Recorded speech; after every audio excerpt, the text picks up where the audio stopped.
Talafal nei fwtai au le songa fua Samoa lona sfului vau me smel whaafonga o tala lau le Polynesia. I tala tulilo le fono whaaltau sanga le whakasa ka le sia whaapotonga Kirisiano Samoa I malua. O whaamawina I nei leisi whaaupoponga wana whaifi au Samoa to asfuluono. I le umane o le lato whaauunga whaapito le stona I sulfitu o me. O le sungal whaifi au toi ina le aso tupa I o ngā uta vai o le pulenga palau li malimtanga ruengo whaasale le anga. Le ana te ia le sauninga I whapa I ai to fingo whaifi au Samoa. O le to asfuluono e au fiaia so iwa sao wha I malfultua ia me o New Zealand saute. Ata le mana makuini melio au kilani, Colin Faleto ese ma ai fala o apia. David Mafua malea o whaasale le anga. Whaafo I ato nio matulanga o whaasale le anga. Whaamoana fui maono masona siva whale alili sa fata si umu. Ioane Samuelu malfultua ia lufio lo tufanga le pā ma le pata. La au milita nielu mwhala ninga au kilani.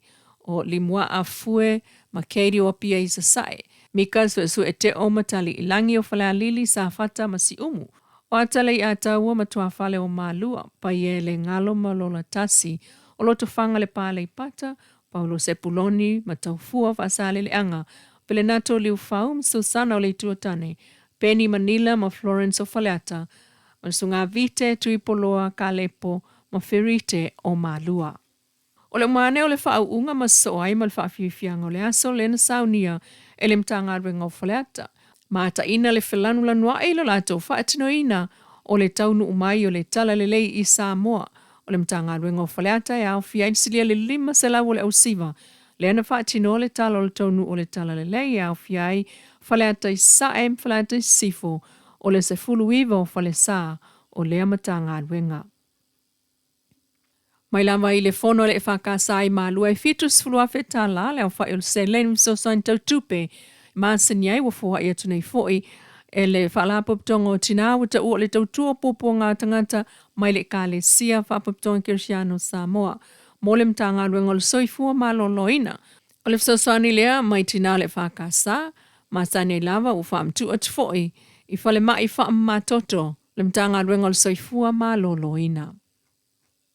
Inisio tala o le tala tudiloa ma le whaamsinonga whanua ma swafa. Wa te ena le whaamsinonga le tala sanga tua ilo ilo. A le fio anga o le vi sa le imoa. Whaasanga I a whenga. O le mta upule winga le toa o I o whenga ma le vi sa le imoa. Tala sanga I matai o le vi. E au fia I umu pati mua au le fue perenise le levanga. Whaavailo le sio mua nguti a reupena. Moa li ima whaipule o le vi sa le imoa. Pei tai o le tu te e mai le fio anga o whenga e au fia I maulolo tavi ta amosa. Utu ta longa Charlie Ulia. Pua lau no foa.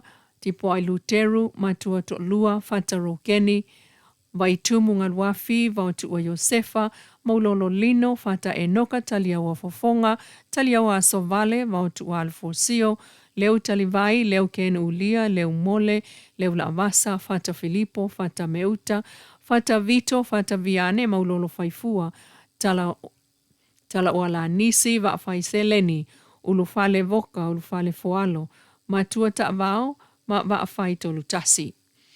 Ile fai ungal sui prestenel fam sinongo fanua maswafa le sunga afamasanga Michael Sonalole.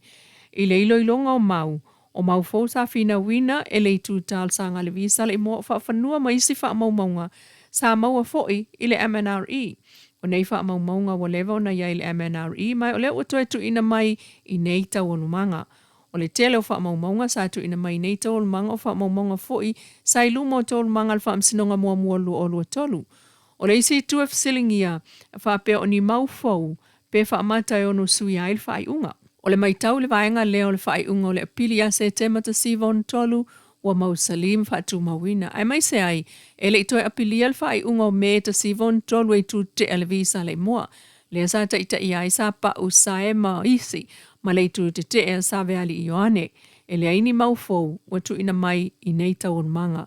E ui le tele o wha maumonga o folsia mai e le visa le moa o le wha amsinonga e mulmultai wha unga o mausali. O le wha unga o meta sivon tolu e le itoe apilia e le visa le moa. Mai le ia I fo isalato fuatanga se Ivanga nai le survey map o le tasiva wha tolu o lona winga. O le wha unga o le tasiva o no tolu. Mai le mawhai o na toe silingia e seisi wha unga le wha amsinonga. O le wha whanua o le tasiva wha tolu o le fuatanga lea o le fitu se lau lua tolu eka na ave mo le au waa, ai le o manino ni tua oi, ai o le polo a inga, ai le whaamsinonga mua e fua le tua oi e tu sai o le whai unga ta siva ono tolu. Ma te e nai, le talu sanga toi loilo, ma tu ma wai pea le wha malu malo ia, o le whai unga le whaamsinonga mua la si ta silua ono whatasi, o le aso se fulu lima o se te malua o lua tolu.